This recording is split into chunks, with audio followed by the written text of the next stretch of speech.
Thank you, everyone, for joining us for today's Appraisal Buzzcast. I'm Jim Morrison. With me, as always, is our host, Hal Humphreys. Let me bring him in. Hey, Hal, how are you doing? Jim, I'm doing fantastic. As you can see, I'm out at the cabin here in the middle of the woods on a Friday afternoon as we record this podcast, and I could not be happier. Well, awesome. Well, we're very excited. We're speaking with Mark Johnson today of Ascribe.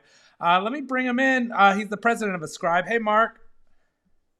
Hey, gentlemen, good afternoon to both of you. It's nice to see you, Hal. Nice to see you, Jim. Nice to be with you. I'm a little bit envious with respect to that cabin out in the woods. Looks very comfortable. It is totally comfortable. Don't be too envious. It is a 10 by 16 foot room that is the cabin. So, all the actual living goes on the out of doors, which today is a little bit nippy out there.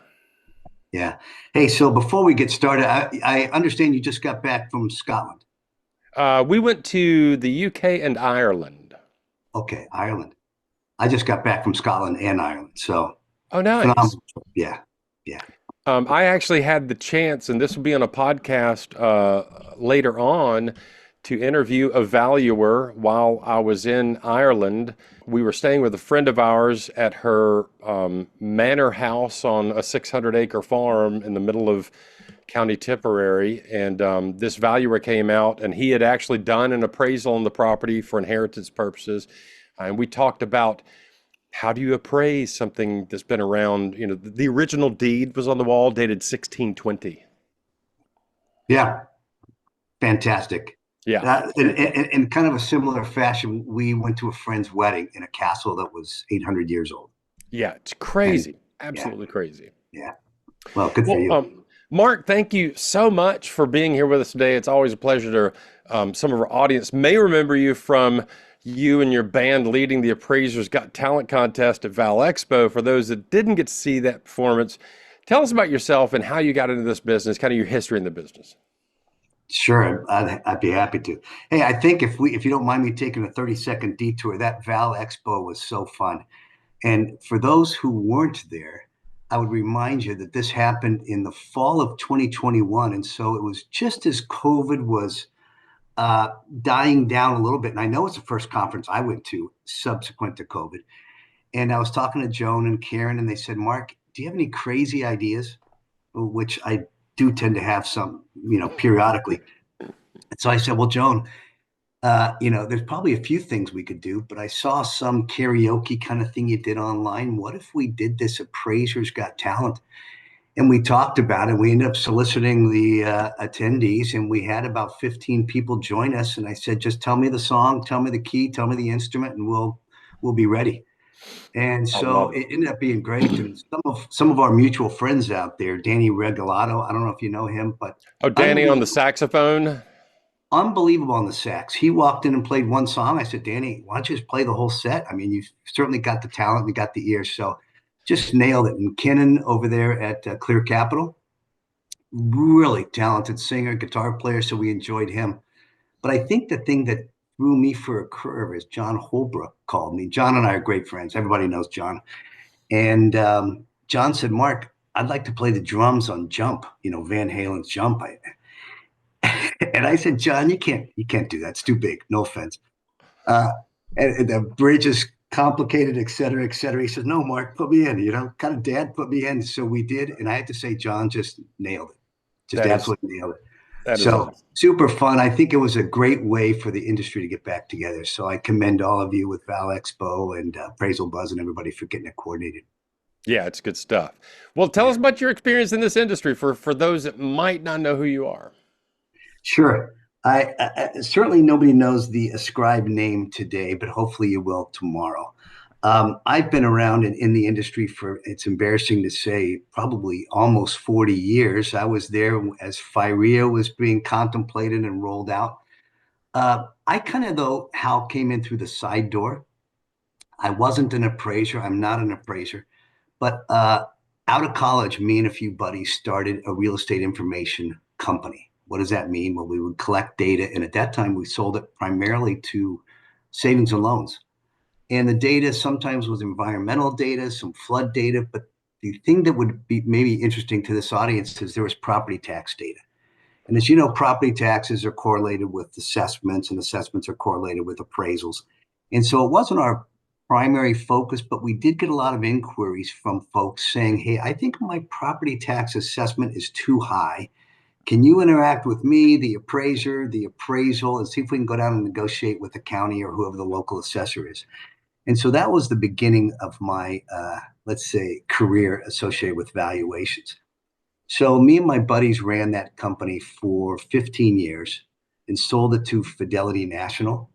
And you'll know that name is a big conglomerate that's bought and sold, traded a lot of things. And so I was with Fidelity National for about 2 years, and they said, Mark, we've got a pretty large AMC, and I would say arguably maybe the largest AMC. And they said, would you come run it? And I said, I'm not sure I'm qualified, but absolutely put me in. And so I ran LSI, which many of your audience members will know that name. And I ran that for about 8, maybe 9 years total. Okay. And at the peak, LSI was, I think, our highest day. We hit just over 7,000 valuations per day. So Wow. huge, huge company. And it was certainly a lifelong, just a tremendous experience for me. We were there in the heyday before 2007, 8 and the crash. And then we had to go justify our existence to Congress and Senate and all the people in DC about, why did you tell me yesterday my house was worth 850 and today it's worth 550? And so we were defending ourselves. We were also defending the appraisal industry. So certainly an exciting time. Nice. Well, let's do this. Mark, again, thank you for being here. I want to take a quick break and hear from one of our sponsors, and we'll be right back. Are you wondering how property insurance is changing in the wake of climate events and natural disasters? Need a primer on appraising religious properties? Want to learn how tech tools can streamline your workload? The Appraisal Institute's Trending Topics Thursdays webinar series is designed to help appraisers everywhere do their best work by keeping a pulse on industry trends, tools, and relevant skills. Join the Appraisal Institute as a member to gain access to our on-demand library of timely content featuring leading experts, or join us live for the next webinar. Live sessions are free to attend for members and non-members alike. Visit appraisalinstitute.org to explore the free webinar series. Welcome back. You're listening to the Appraisal Buzzcast. I'm Hal Humphreys, your host. I'm joined today by Mark Johnson, president of Ascribe. Mark, there's a lot changing in this industry, but you've been going through a lot of changes yourself professionally. Tell us about what is going on with LRES, Stoic Lane, and Ascribe. What's going on over there? Sure. It's a fair question. So as I said before the segment ended, I was with LSI, the parent company, for many, many years. And we went through one more buy and buyout. And at that point, frankly, I thought I was retired. And then after about a year, I called a friend of mine, Roger Bean, who owned LRES. That's a local Orange County, but national, a very, very strong national AMC. And I called Roger and said, Roger, what's your status in life? Are you thinking about selling? Maybe I'll buy your company and move it forward if I can. And we talked quite a bit, and the ultimate decision was, Mark, I don't want to sell, but I'd love for you to come in and form a partnership with me, and let's carry the company forward together. And so that was, let's call it 2016, 17. And so it's been a great run. Loved working with Roger, loved working with the whole crew over there. It's a great team, and we had a lot of success. Along the way, we did buy several companies, and so that was all exciting for us. And we were in the midst of buying a company really in the middle of COVID. And at some point, another company contacted us, and that was Stoic Lane that you mentioned, and said, hey, Mark, we've bought 7 valuation-related companies, and we'd like to buy LRES and make it part of our growth strategy. And so that happened really almost exactly 2 years ago today when that deal closed. And so the 8 companies have come together to form, to be clear, 2 companies. So we have 6 AMCs now called Ascribe, and we bought 2 appraisal firms, which now go under the brand name Ascribe. And so, it's really been a phenomenal ride. We love the guys at Stoic Lane. It's a great partnership. So we're excited. Roger's still here. I'm still here. But we also have the talent coming from several other AMCs. Jim Young, who many people know from CoreLogic and other places. David Mentasana, people know that name. Laura Helt has come over. She used to work for Jeff Bradford over Bradford Technologies. Jill Haro, who's come from a few valuations companies. So we really have a very, very strong team. And under the Ascribe banner, we've got 13, I'm going to call it employee hubs, where employees are based. We don't all go in the office, so I don't say office anymore, but they're hubs with about 140 people. And then we've got 40 plus more in the Asiris staff model. And so 180 employees total.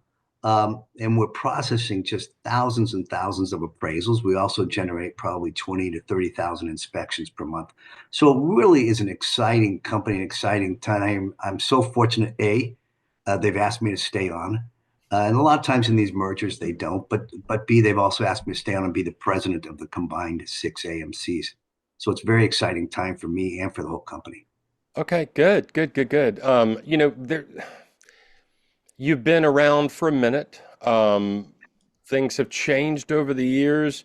What are some changes you see coming into the industry through automation? Now, that's a great question, and there's so much that so many of your guests talk about. And without repeating too much, I would say when you look at it from a leadership standpoint, we used to ask the question, what can we automate?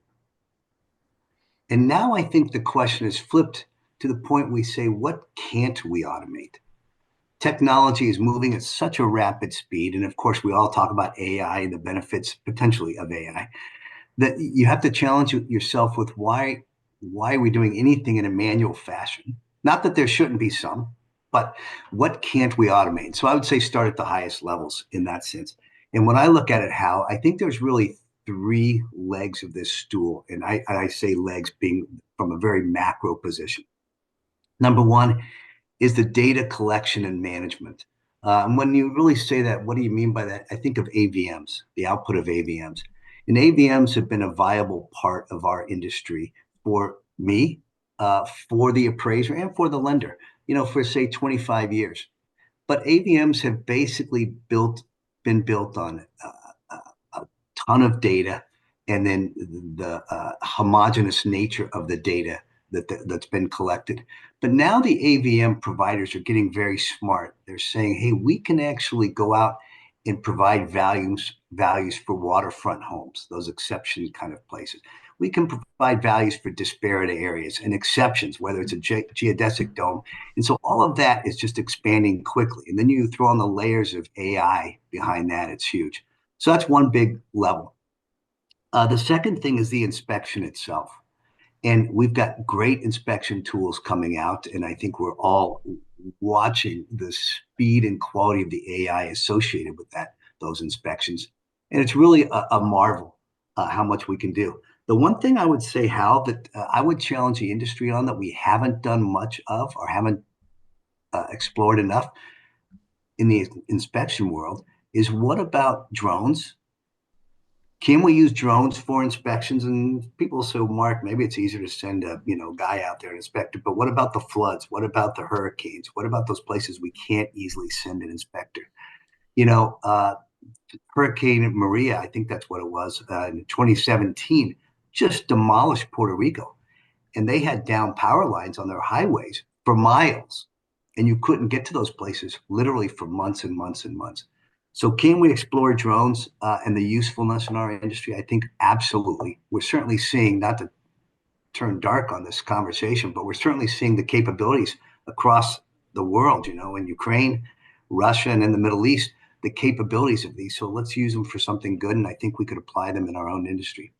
The second piece of that, I'm sorry, go ahead. No, go ahead. The second piece. Yeah, the second piece is satellites. If you believe some of what's being advertised by those putting satellites in the skies, that in very short amount of time, the satellites will be able to look at any property in the world every 8 minutes. They've got these networks of satellites just buzzing around us at 17,000 miles an hour and snapping away, feeding that down to big massive computer centers. And I think there will be an opportunity to leverage that kind of capability more than we do today. Interesting. I was down in LA a couple of years ago, and when I say LA, I mean Lower Alabama. Um, The other LA. and one of our friends said, "Hey, there's a Starlink train coming across the sky tonight." So we went outside and saw this train of satellites going across the sky. It's a little bit unnerving. But yeah, I mean, leveraging these new technologies, I think is really, look, they're here. We can't run away from them. We've got to learn how to use them. I do think it's interesting in the very top of your answer to this question. You said we used to ask, what can we automate? And then we're starting to now ask, what can't we automate? What can we not automate? And I think that kind of lends itself to maybe shifting it just a hair to what should we not automate? And I had I watched an economist the other day, and he was talking about automation and how it's really, we're finding efficiencies here, there, and yonder. He was talking about a co-op in New York City, and they automated the building entry process and got rid of the doorman. And values almost immediately started going down because people wanted that human interaction. They wanted somebody there to provide security and get tickets for the shows and all that business. Are there some areas, and I know I'm going off script, are there some areas in this appraisal space where you think that human component is necessary?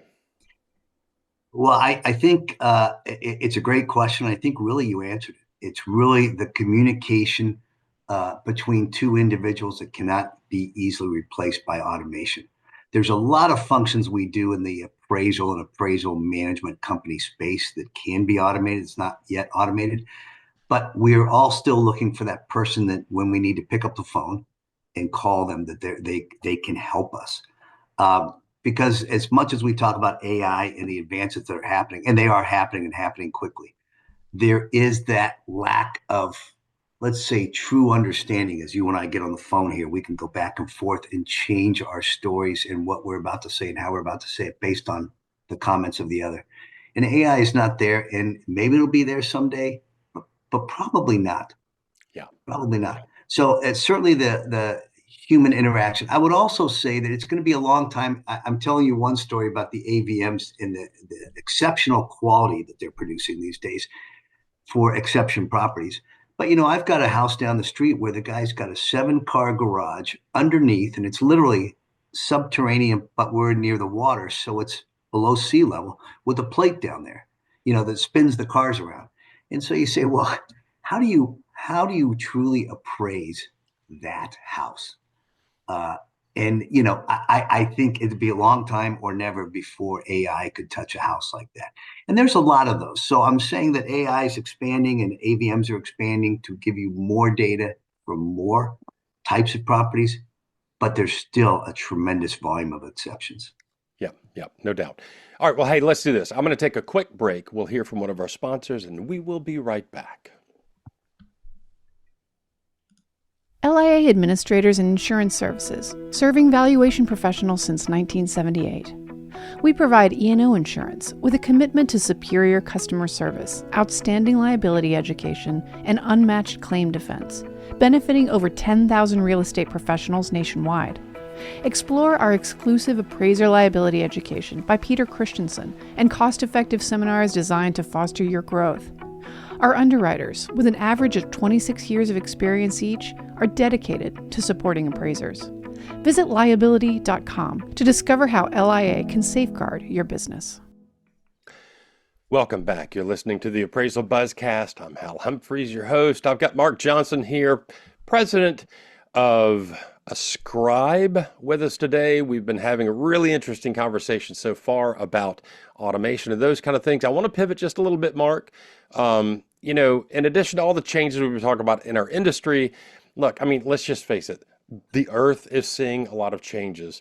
This year alone, we saw 2 catastrophic hurricanes come through Florida. I cannot recall the last time a hurricane devastated Western North Carolina. Um, how are these changes affecting the valuation industry? Well, Hal, you bring up an excellent point. Yeah, we could probably all debate the politics of climate change and what that means, but we are certainly monitoring weather changes across the world that we haven't seen in the past. Now, is that because recording wasn't as good, or is it because something else? Who truly knows? But yeah, we had not only as two big hurricanes, but in 2023, we had 28 billion-dollar plus events in the United States. And when I say events, those are disasters that happen. We had actually 89 total, but 28 of those were plus $1 billion. Mm. And so I mentioned Puerto Rico earlier, but we had, I was in Asheville literally a year ago right now at a wedding. And now that town is decimated. And there's still, as recently as this morning, they're talking about the folks living in Asheville that they can't get back to their properties. The properties are in terrible condition. And one guy is on the news this morning, literally saying, "Mark, I'm being asked to pay my mortgage for this." And you turn around and there's nothing there. And so it just promotes the thought about inspections and how best to do inspections. And if you go back to what I was saying earlier, and you think about drones where we can't otherwise get there, we can send these drones now 100 miles into areas. You could actually even send drones into a house if you have the right pilots. So those kinds of things, I think we're going to see more and more. And certainly when you think about the satellites and us talking about passing over each property 8 times or every 8 minutes, you think, boy, we can watch the water rise and fall around those homes and really have a great assessment of exactly what's happening at that moment. So I think we will see more and more of that. And it's uniquely interesting to us at Ascribe. One of the things I didn't really talk about, maybe I mentioned it, is, we generate 20 to 30,000 inspections per month. Now, sometimes these inspections are because the property is defaulted and a lender or servicer wants to go take a peek at the property and see its level of quality. But many of those inspections are generated based on the storms. I've got one client right now who's already projected, based on those 2 hurricanes that came through those 5 states, that they project they will need between 200 and 400,000 inspections. Oh my gosh. Massive. And so how do we execute on it? And not only is it how do we do it, we can find the local inspector, but we have two problems. One, can he get to the property? And two, can he get out from his own property? What's his own personal stat? If he lives there, he may have his own personal reasons he can't get there. I know in Houston 4 years ago, it was so flat and the water was spread so wide, the flooding, that we couldn't get to the homes for weeks. Oh my goodness. So when you think about that and you think about drones and satellites, that's why I kind of push that point. Interesting. All right, so let me ask you this. What should appraisers and inspectors take into account when doing some of these disaster type inspections? What are some things they need to think about? Well, the biggest question I'm asked by my clients is, okay, you've listed all these things that are broken on the property. What does that mean in terms of real cost to repair and time to repair? Because everything that we're focused on is somebody's investment. It's the homeowner's investment, so they need to know. It's the insurance company's investment, and it's the mortgage servicer, that person who owns the loan or is managing that loan for an investor. And so the real question is, what does this really mean? You can check a bunch of boxes about tree through the roof and broken windows, bushes pulled out. And so it's really, how do we best define the replacement value so that everybody involved in the equation knows what we're up against? Yeah. The last thing I'll ask you about, and this is again going a little bit off script, but with fires in California, and recently in parts of Texas, there are some areas where it's getting difficult, if not impossible, to get insurance on a property. I know there's been some discussion from some larger insurers about flood insurance and insuring properties in low-lying areas of Florida that are prone to hurricanes, those kind of things. Just as an appraisal profession, long-term participant, do you think the insurance associated with these natural disaster type situations has an impact on value of the property, the underlying value of the property? Well, so I'd probably break that into a couple of answers. Certainly, the underlying property has been devalued for some period of time, right? Until not only the house is fixed, but as you may recall, in Florida, when we had those two hurricanes come in, whenever that was, 8 years ago, 10 years ago now, um, it decimated the real estate market in Florida, and really decimated for two reasons. Even if my house is fixed back up and it's worth 500,000, I've got houses on both sides of me and across the street who have not been fixed up yet. And the same is true, and even worse, for condominiums. You're in your condominium, you fix it up, you continue to pay your HOA, but you've got 20 neighbors who's saying, A, I can't afford to fix my house, the insurance company's not paying it, and B, I can't pay the HOA. And so there's this big debate about who does pay that HOA. If you've got 10 lively, active, economically able people to pay, but you've got 20 others who can't, I mean, that's a whole nother problem. And yes, the whole property's devalued. And I think the second answer to that question is, as you look long term, it will absolutely, I think, to some degree, begin to devalue properties. In these big states, California insurance has skyrocketed, Florida insurance has skyrocketed. Now, it turns out both those states are very desirable to live in. So you've got the push and the pull, right? The supply and the demand. Yeah. But I would say the demand will be, let's say, a little bit tempered with respect to the insurance payments that now we all pay. Yeah, and we continue to see insurance just skyrocket across the country. It is interesting, and from my perspective as a career in real estate valuation, and I did commercial valuation for 20 some odd years. I like thinking about different things that have an impact on value, and I'm really curious about the insurance piece. And I don't think anyone has a real good solid answer. My gut tells me if I can't get insurance on a property, it's going to be harder to sell, meaning it's going to impact the value. So, Mark, thank you so much for taking the time to be on here today. I appreciate your input. I appreciate your perspective. It's nice to have someone that has been in and around the industry, and not just the valuation space, but in other parts of the industry space to kind of give us a broader perspective. Mark, I'm just going to tell you, just between you and me, Jim Morrison always tries to trip me up with these anonymous appraiser questions, and I really don't want to call him back in here, but I think I'm supposed to. Jim, do we have an anonymous appraiser question this week? We do, and this one may be a difficult one for you guys, so let me feed it to you. I should have hung up 2 minutes ago. Yeah. So this one says, I have something that may be a simple question, but I have not dealt with it before. I'm appraising a large home. The realtor lists it as having 4 bathrooms. I have an issue because the primary bedroom has a large bathroom with a jacuzzi tub, sink, and toilet. Then there's a door from that bathroom into another room with a shower, sink, and another toilet. I realize the realtor is counting this as a second bathroom, even though there's only one entry to the bedroom. How would you handle it? Mark? You know what?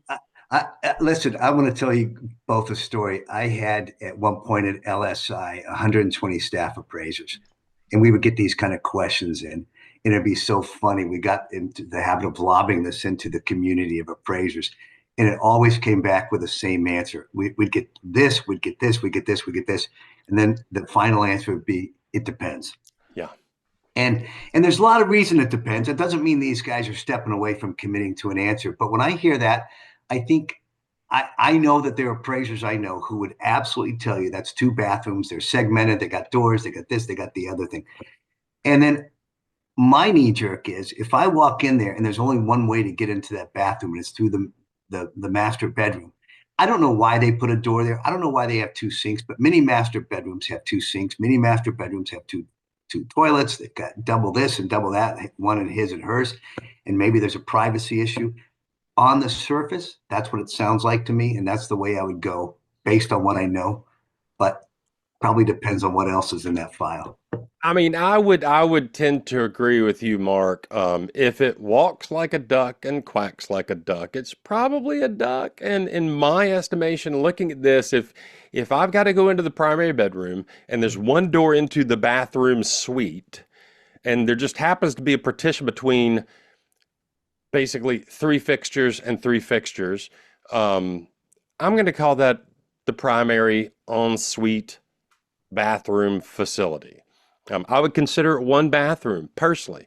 You know, a realtor can call a dog's tail a leg. At the end of the day, how many legs does a dog have? He's still got four legs. I just think, you know, if there's no other way to get to that room that has a shower, a toilet, and a sink other than going through the other bathroom, I'm going to consider that one bathroom. That's just me. And I think what we've said here is we both kind of lean that direction. I lean pretty strongly that direction. I'm not going to lose my mind if somebody demands to call it a fourth bathroom. But I think realistically, we all know it's just one bathroom. It just happens to have a door between, so that maybe partner number one can go do their business in peace and quiet and look at Instagram, while partner number two is doing the same thing in the other room with at least a door between them. That is kind of what it sounds like. Yeah.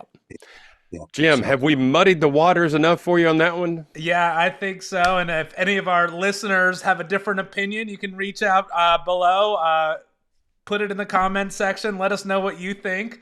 We definitely appreciate that. And thank you, Mark, for joining us.